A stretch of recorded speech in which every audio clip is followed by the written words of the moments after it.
It's time to get a look at that Friday morning forecast. Michelle joining us now with the details, and overall it's going to be a good one. Yeah, we'll have a little bit more cloud cover around and a small chance of an isolated shower, but it's nothing you need to cancel any plans for. And Danielle, the weekend's still looking very nice. Great.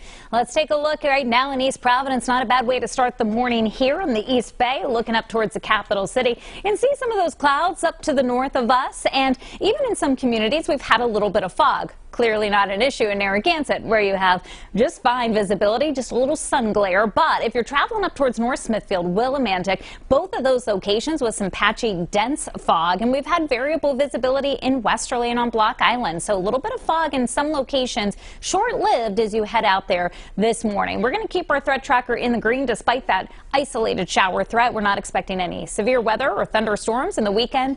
Looking dry. Right now on our radar, first little showers of the morning showing up in western New England, crossing into western Mass along I-90, and then another one heading towards western Connecticut. Those look like they'll pass us by to the west, but we'll keep an eye on it. Upper 50s to lower 60s if you're walking out the door from Westerly to Providence right now. A little cooler in Taunton and New Bedford, middle 50s in both of those locations. It's still pretty comfortable dew point wise this morning, but we are going to get into a muggier feel. Not oppressive humidity, but dew points in the lower to middle 60s and the temperatures into the 80s will definitely make it feel like it's in July compared to what we had yesterday. It was just a very refreshing feel. 83 I'm expecting for the high today. We are tracking a cold front to the north and west. This is what will bring the dry and comfortable air for the upcoming weekend.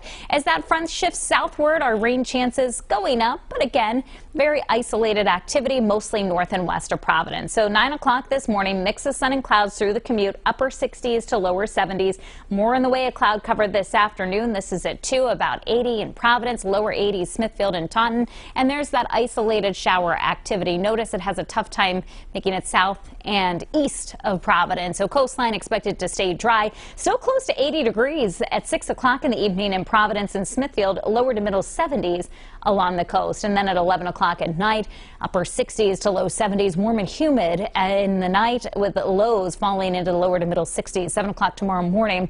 Still some cloudiness out there. Now, some of our latest computer models keep a little bit of extra, at least high clouds around during the daytime on Saturday. So we'll call it partly sunny, mid to upper 70s in the early afternoon, and then reaching upper 70s to lower 80s later in the day. On the bay today, winds are light. They're going to turn to the south at about 5 to 10 knots. Isolated shower, and again, that little bit of fog this morning. Warmer, muggier at our beaches with partly sunny skies and a low rip current risk expected. And it should be beautiful at the beaches. Brighter on Sunday compared to Saturday. Both days in the upper 70s with low humidity.